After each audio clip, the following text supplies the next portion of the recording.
Welcome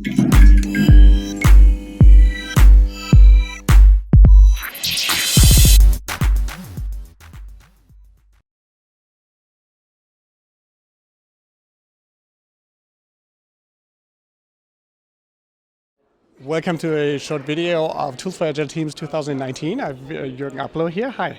Thank you. Thanks for the keynote. Yeah, we're glad to do that. I wanted to have a brief summary with you of what it was all about. Like I knew the Vortex from steaming milk. I told you already. And you have an Innovation Vortex that you kind of like. It's a mixture of things you read, other smart people have invented. Can you explain really shortly what it is? Sure. I am a big fan of design thinking and lean startup. It makes a lot of sense to me to go out of the building, empathize with people, not just listen to what they want, but see what they actually need, which is often a different thing. That's what both design thinking and lean startup teach us.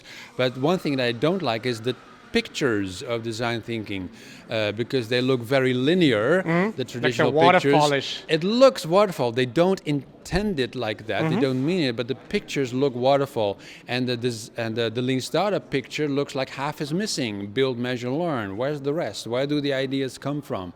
So the only thing that I did was I made a new picture that I think expresses better what design thinking and lean startup is all about. It is iterative. It is like a circle, but I thought the word circle is a little bit boring. So I looked up in the dictionary what are alternatives, and I came up with Vortex, and I thought, that sounds cool. So it's a circle, and why is that so much better than well, first of all, it expresses that it should be iterative, but also a vortex reminds people that it is chaotic, it's anarchistic, it's tornadoes, whirlwinds, frothing milk for coffee. Design thinking and lean startup is not like a super structured approach where you do one thing at a time on different days or different weeks. It can be quite messy, and there's nothing wrong with that. So it's more like a vortex. Everything could happen on the same day. That's fine, as long as you go through that entire vortex, the entire circle at some point. You should do everything there, but I'm not going to tell you to do it in a step-by-step fashion because that would still sound linear. So we'll put a link down there to find out more. There's also a way to connect with you, to subscribe to your stuff and learn more about your ideas about that. There was a second thing that I learned in there, which was that you should treat different stages differently if you want to have an agile transition in a big company. Can you lay out this concept a little? Because I think it's super easy and it's at the same time super smart. And right. Well, what people appreciate is the metaphor of families. I see a company as a family of business models, because very often companies do not have just one business model. They have multiple products and services. Which fund others and so Exactly. And they are in different life cycle stages. The young ones, they are still doing lean startup kind of stuff. Probably they need to be treated as kids. They need to be treated as the young ones that they are. They need different tools, different practices, different rules compared to the adults. The adults make all the money. We should respect them for that.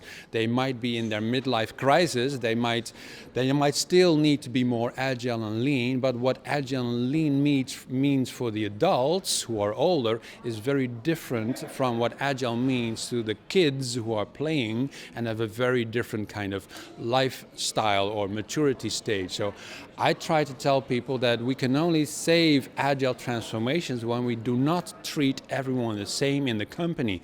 It should depend on the life cycle stage that a business model is in.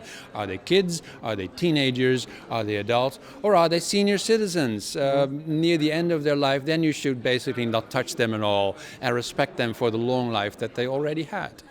I like the idea a lot because we struggled a lot internally with adopting all the agile methodologies and then trying to treat everyone the same because we thought this is a fair deal, everyone should have the same ideas. And then people came up with lots of ideas and we had a lot of money and time going in so many different things. And then people came up with internally called a portfolio board to kind of put focus on things that are more successful than other things.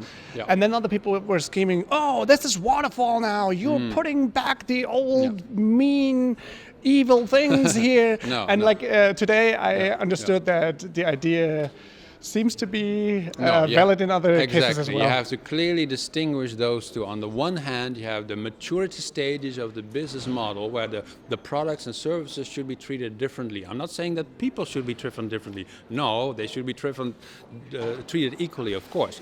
But the products that they work on and the business models, those should be treated differently in your portfolio of products and business model. And that life cycle stage thinking is exactly different from the vortex, the innovation vortex, which says you should be iterative, agile, lean, design thinking. This goes on all the way from the very earliest stage to the very end. So from the keynote at True Treasure Teams, I've grown to love Jurgen Appelo. Where should I follow him? JurgenAppelo.com, you will find links everywhere. Do you have a favorite social media thing or your WordPress web blog? I do a lot of complaining about coffee on Facebook. Okay. So the Vortex is on Facebook? For example. I am on Twitter. I am on LinkedIn more and more because it seems that LinkedIn is getting more popular still. So you can find me in any of those places, easy enough. JurgenAppelo.com. Thank you so much. Thanks.